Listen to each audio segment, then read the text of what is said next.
अस्सलाम वालेकुम students, welcome to channel सायर मेडिकल लर्निंग। स्टूडेंट्स, आज की प्रेजेंटेशन के अंदर हमने पोटाशियम स्पेयरिंग डायूरेटिक के बारे में जानना है। स्पाइरोनोलैक्टोन ड्रग्स के बारे में, इसके मैकेनिज्म ऑफ एक्शन के बारे में स्टार्ट करते हैं। Spironolactone antagonize aldosterone.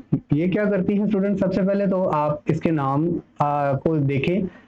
Potassium sparing diuretic. Potassium sparing diuretic का मतलब है कि ये किसी न किसी तरीके से पोटाशियम को स्पेयर कर रही है। प्रीवियस ड्रग्स जितनी भी थी, हमने देखा था कि मुख्तलिफ आयंस की कॉन्सेंट्रेशन को बॉडी से एलिमिनेट कर रही थी, मुख्तलिफ बैरियर्स को इनहिबिट कर रही थी, कोई लूप ऑफ हेनले पे काम कर रही थी, कोई डिस्टल कन्वोल्यूटेड ट्यूब्स पे ड्रग्स काम कर रही थी। इसका जो काम है स्टूडेंट्स, ये पोटाशियम जो आयन है उसको स्पेयर करना है। यानी ऐसा बहुत सी ड्रग्स ऐसा करती थी कि बॉडी से जो पोटाशियम का लेवल है या पोटाशियम की कॉन्सेंट्रेशन आयन की है उसको भी एलिमिनेट कर देती थी, जिसकी वजह से मसल्स के अंदर प्रॉब्लम्स आती थी।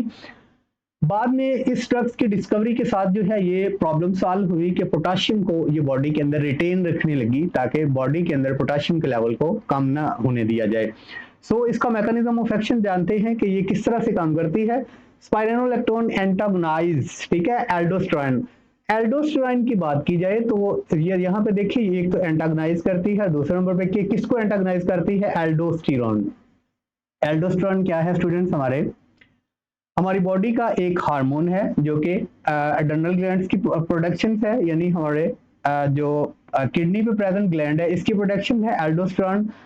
इसका इसकी नॉर्मल फिजियोलॉजी क्या है एल्डोस्टेरोन की, कि ये बॉडी के अंदर हमारे किडनी से सोडियम जो है, इसको नॉर्मल फिजियोलॉजी ये है कि ये सोडियम को रिटेंशन करता है, ठीक है, और पोटाशियम को जो है वो बॉडी से एलिमिनेट करता है। यानी सोडियम की रिटेंशन करता है, सोडियम को बॉडी के अंदर रहने देता है, जबकि पोटाशियम आयन को एलिमिनेट करता है। इससे क्या करना है कि इसने कलेक्टिंग डक्ट्स के अंदर इसको एंटागोनाइज करना है, यानी इसके काम को उल्ट करना है। यानी ये क्या करेगी, ड्रग के सोडियम को जो पोटाशियम है उसको रिटेंशन रखे, उसकी रिटेंशन करेगी, पोटाशियम को रिटेन रखेगी और सोडियम की कॉन्सेंट्रेशन को बॉडी से इलिमिनेट करेगी। ये एल्डोस्टेरोन का एंटागोनाइज है, ठीक है, इसलिए इसको हम कहते हैं कि ये एल्डोस्टेरोन हार्मोन को एंटागोनाइज करेगा। At intracellular cytoplasmic receptors पे site results in inhibit mediator protein that stimulate the sodium potassium exchange। Sodium potassium जो पंप है जहां पे एक्सचेंज हो रहा था, वहां पे ये मीडिएटर प्रोटीन्स को इनहिबिट करेगा। इन कलेक्टिंग डक्ट्स के अंदर या कलेक्टिंग ट्यूब्यूल के अंदर, ठीक है। This prevent the sodium reabsorption. इससे क्या होगा कि सोडियम की रीअब्जॉर्प्शन नहीं होगी।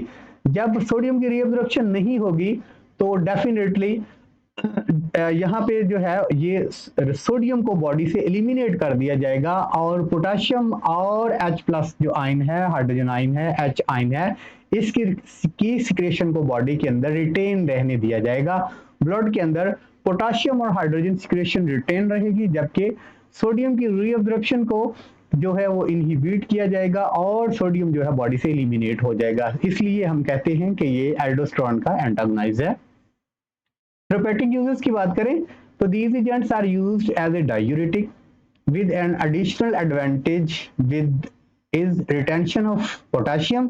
मैंने आपसे पहले भी ये रिक्वेस्ट की थी कि कुछ ड्रग्स या मोस्टली ड्रग्स, इससे प्रीवियस जो ड्रग्स थी वो ऐसी थी जो कि बॉडी से जो हमें आयंस हमारी बॉडी को रिक्वायर्ड है, फॉर एग्जांपल ये पोटाशियम आयन है, मसल्स की नॉर्मल फिजियोलॉजी के लिए पोटाशियम आयन की जरूरत थी, इसको भी बॉडी से एलिमिनेट कर दिया जाता था। लेकिन इस ड्रग के साथ ही जो है ये प्रॉब्लम सॉल्व हुई और ये जो पोटाशियम आयन था इसकी कॉन्सेंट्रेशन को बॉडी के अंदर रिस्टोर किया जा सका।